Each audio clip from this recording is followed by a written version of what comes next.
You trust your friends to have your back, but what if they chose cash over your loyalty? Imagine waking up one morning to find out the people you've laughed with, cried with, have betrayed you for someone else's money. Well, that's exactly what happened to me. I never thought that friendships forged over childhood adventures and late-night confessions could fracture so quickly. Growing up in a small town, we were inseparable. Me, Jake, and Tara. We built forts in my backyard, shared secret crushes, and swore that no matter what life threw at us, we'd face it together. College came, and sure, we drifted apart physically. I went to State U, Tara headed to art school in the city, and Jake stayed home, working at his dad's garage. But every summer and holiday, we would meet, reminisce, and everything felt just like old times. Then came the scholarship opportunity. A local entrepreneur offered a $50,000 grant to fund an innovative project. Any idea, any cause, anything that could change lives. It was huge for a small-town kid like me, someone who didn't have the financial backing to chase dreams. I'd spent months developing a community outreach program, pairing high schoolers with mentors, organizing workshops, giving them a chance I never had. I poured my heart into that proposal, crafting every detail and presenting it with trembling hands. When I got the call that I'd made the final 3, my heart nearly burst. Jake and Tara reached out immediately. "That's amazing," Jake texted, boasting that he always knew I had it in me. Tara sent a bouquet of flowers to my dorm. They asked for presentation slides, for a rehearsal, for every detail. I thought they were excited for me, and they were. But excited can mean a million things. On the day of the pitch, I practiced for hours. Tara video called me, giving pointers on tone and pacing. Jake quizzed me on numbers until I could recite my budget in my sleep. The moment I stepped on that stage, I felt invincible with them backing me.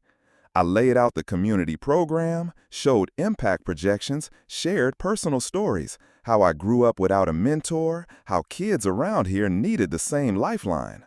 The audience nodded, leaned forward, and by the end, I was sure I had it. 2 agonizing days later, I received an email. "Congratulations, you have been awarded the $50,000 grant." Tears filled my eyes. I called Jake and Tara immediately. I could hear the celebration in their voices, cheers, toasts, maybe a few beers. I felt like I was on top of the world.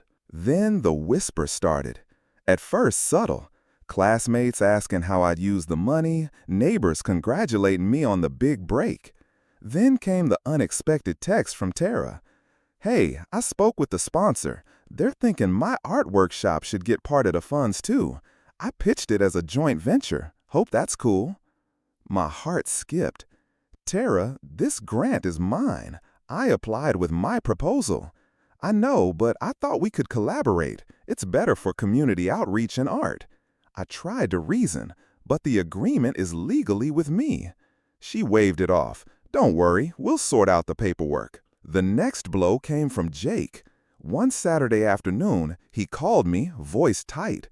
"Dude, you might want to check your bank." I logged in. $25,000 missing. My breath caught in my throat. My grant money, half of it, gone. Panic pounded in my ears. I called Jake back. He confessed, I'd transferred it to a joint account. You said collaboration. I thought you meant split the funds. Betrayal tasted bitter. "Jake, you took it without asking," I shouted. "It's our project now, right?" he insisted. I confronted Tara next. Her calm tone made my blood boil. "Look, you're being dramatic. We're friends. Of course I deserve credit and funding for my contribution." "Your supposed contribution was a drawing of a mural," I reminded her. "Exactly. That mural will draw attention to the program. Think bigger, okay?" She laughed off my outrage. I spent sleepless nights drafting emails, pulling receipts, gathering proof that the grant was solely for my project. I consulted a lawyer. "You have a strong case. They breached the agreement. You can demand repayment." But I hesitated. These were my friends. Could I drag them through a lawsuit? Would I destroy what we once had? Meanwhile, social media lit up. A local newspaper ran a feature. Dynamic duo, small-town artist and community leader team up on groundbreaking youth program. My name and Tara's were side by side in bold. My vision had mutated into something else, something I didn't fully recognize. I felt like a fraud appearing next to her smiling face. I texted her to take it down. She replied, "Too late, it's gone viral." I tried talking to Jake again, hoping for remorse. He sounded defensive. "I grew up with you. I helped you from day one. You can't just freeze me out now." Guilt twisted in my gut as I explained legalities. "Fine," he snapped. "I'll return the money after I pay off some bills you don't understand." "That's not the point," I cried. "It's my grant, not yours." Their betrayal chipped away at my trust. I started pulling back, declining calls, canceling visits. Each time I saw their names pop up on my phone, my heart thud. Yet part of me missed them desperately. Memories flooded, late-night stargazing in the backyard, sharing first heartbreaks, the time Jake bailed me out after my car broke down uphill. Could moments like those truly be erased by money? I took a day off work and drove to our old fort site. The wooden planks had rotted, vines snaked through empty holes. I pressed my palm against a damp piece of wood, remembering laughter echoing under the tarp roof. I whispered to the ghosts of happier days. What happened to us? That night, I drafted an ultimatum email. "Jake and Tara, you've crossed a line. Return my funds by Friday, or I will pursue legal action and expose everything publicly." I stared at the send button for 10 minutes, heart pounding. I worried about losing everything, friendships, reputation, even the program's viability if it became a public mess. But I clicked send. Within an hour, Tara responded, "This is ridiculous. You're being selfish. I deserve this for the work I put in." No mention of money or deadline, just more gaslighting. Jake sent a barrage of texts. "You're twisting the truth. You owe me for my time and effort." I read each one with a sinking heart. By Thursday evening, just before the deadline, I had no reply regarding repayment. I sat at my desk, papers strewn around, grant agreement, bank statements, email chain. My phone vibrated. It was a news notification. Local artist sues best friends over $50,000 grant. My stomach lurched. Someone had leaked my private feud. Had Jake or Tara tattled? Or had the sponsor gone public? My world spun as I realized the fight had already become public before I'd even decided to go to court. My phone rang. It was the sponsor's assistant. "Mr. Harris wants to speak with you." My pulse thundered. I pressed answer. "I'm disappointed," his calm voice said. "I expected professionalism. Instead, I see lawsuits and headlines. Let's discuss alternatives." I swallowed hard. "I understand." I knew my dream project hung by a thread. I ended the call, hands shaking. The clock ticked past midnight. My inbox was empty. No apologies, no returned funds, nothing. And yet the program's future depended on this money. My mind raced. Should I fold, apologize, regroup, or stand my ground, even if it cost me everything? As dawn broke, I sat alone in my apartment, the glow of morning light revealing the toll this betrayal had taken. Memories of laughter and loyalty felt like a cruel joke. My heart ached not for the money, but for the friends I thought I'd have forever. And in that heavy silence, I made a decision. No matter what, I would fight for my vision and for my dignity. I stared at the ceiling as the first rays of sun filtered through the blinds, casting long lines across my floor. The silence was deafening. My phone lay beside me, the unread messages from Jake and Tara mocking me. I felt torn between anger and an aching sadness I couldn't shake. By mid-morning, I forced myself to rise. I showered, dressed, and grabbed my laptop. My inbox held 3 new emails, one from the sponsor's assistant requesting a conference call, one from my lawyer with draft motions, and a third from Tara. My heart sank as I opened her message. Listen, we don't want to fight. Let's meet and talk. 3 simple words, but I didn't trust them. I replied with a question. When and where? She answered within minutes. Coffee shop on Main Street, 2 p.m. I hesitated. Part of me longed for reconciliation. Another part feared more betrayal. But if there was even a slim chance to save the program and our friendship, I needed to try. At 1:50 p.m., I pulled up to the cafe. It was a small, cozy place with mismatched chairs and art on the walls. Tara would love it. I took a seat at a corner table, my lawyer's email draft open on my phone. I watched the door. At 2:05 p.m., Tara walked in, looking anxious. She spotted me and offered a tight-lipped smile. I patted the chair opposite me. She sat, crossing her arms. Silence stretched until I finally spoke. Tara, I'm here because I want to fix this, if that's even possible, I began. But half the grant money is missing, and the agreement was in my name. You and Jake took funds without consent. That's wrong. Her eyes flickered with something. Remorse? Indignation? Hard to tell. Look, I didn't mean for it to go this far. I genuinely thought we were collaborating. Jake agreed. Collaborating doesn't mean unilateral transfers and joint branding on press releases, I shot back. I need that money back to run the program. Tara sighed and leaned forward. I hear you. The press for my art workshop has been incredible, and I get why you're upset. Here's what I propose. I'll return $25,000 by next week, and we'll co-host an event combining the art exhibition with your mentorship program. That way, everyone wins. I thought back to the sponsor's disappointment and the threat of legal action. The idea of sharing the stage with Tara felt like handing her a spotlight she didn't earn. But it was better than nothing. Still, I needed guarantees. Put it in writing, send me the return schedule, and I want my name top billing. No shared credit until you've returned every dollar. She hesitated, then nodded. Fine. She whipped out her phone, typing furiously. I watched as she hit send. I felt a flicker of relief, but braced for the worst. Her agreement could be empty words. We parted politely, though stiffly. I left the cafe feeling a fragile hope.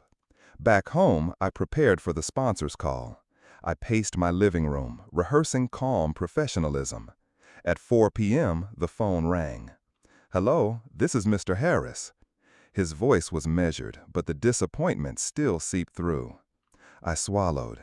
Yes, sir. I'd like to apologize for the public dispute. My friends and I are working to resolve it.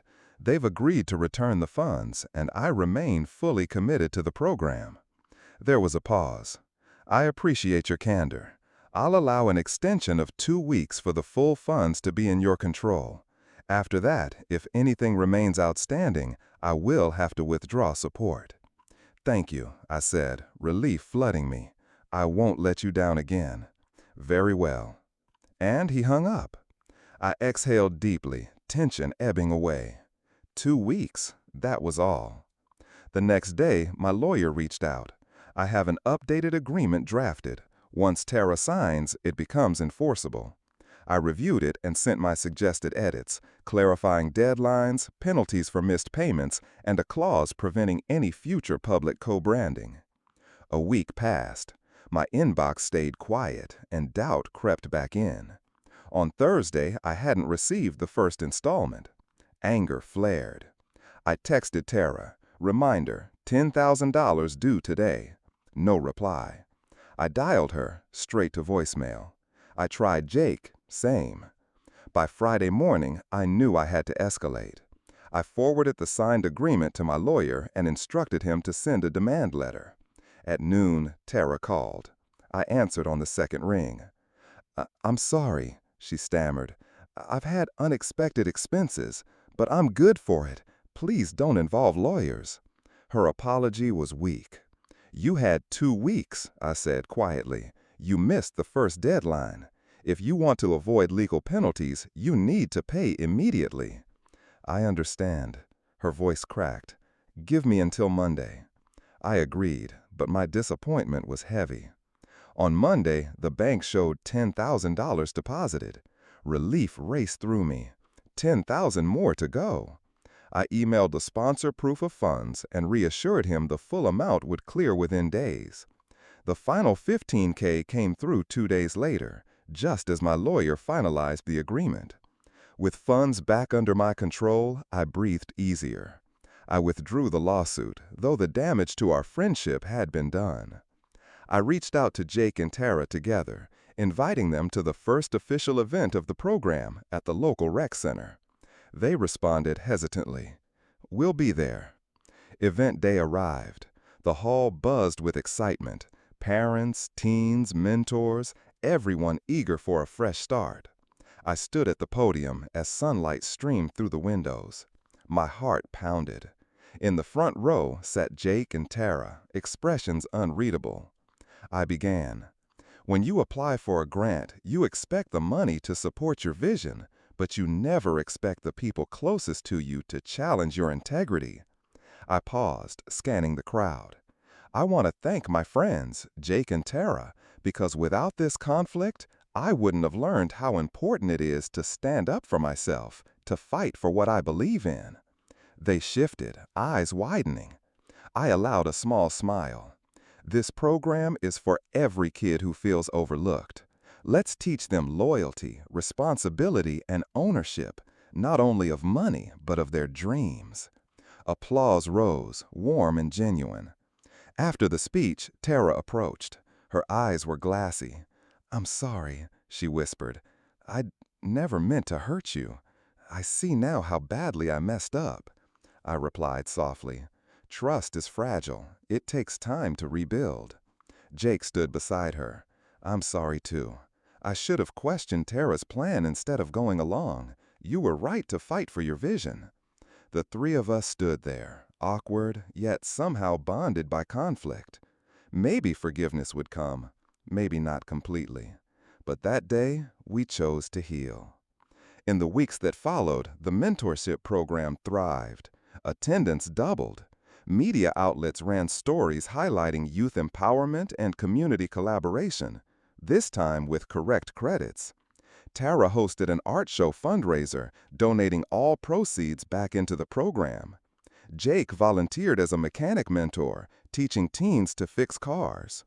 Through it all, I learned that betrayal can cut deep, but it can also open doors to growth. Friendships, I realized, aren't just about shared memories. They're about respect, honesty, and shared values. Money can distort those values, but clear communication and boundaries can restore them. Months later, at our holiday reunion, the three of us gathered around my kitchen table, mugs of hot cocoa in hand. We laughed for the first time in ages about that crumbling backyard fort. Jake teased Tara about her mural sketches, and she rolled her eyes playfully. I felt warmth spread through me, a cautious optimism that we might actually make it through this. Trust isn't just given, it's earned every day. And though the scars of betrayal remain, they remind me of the resilience of friendship, the importance of standing up for what matters, and the power of forgiveness. Because at the end of the day, loyalty isn't a currency you spend. It's a bond you nurture, moment by moment, choice by choice.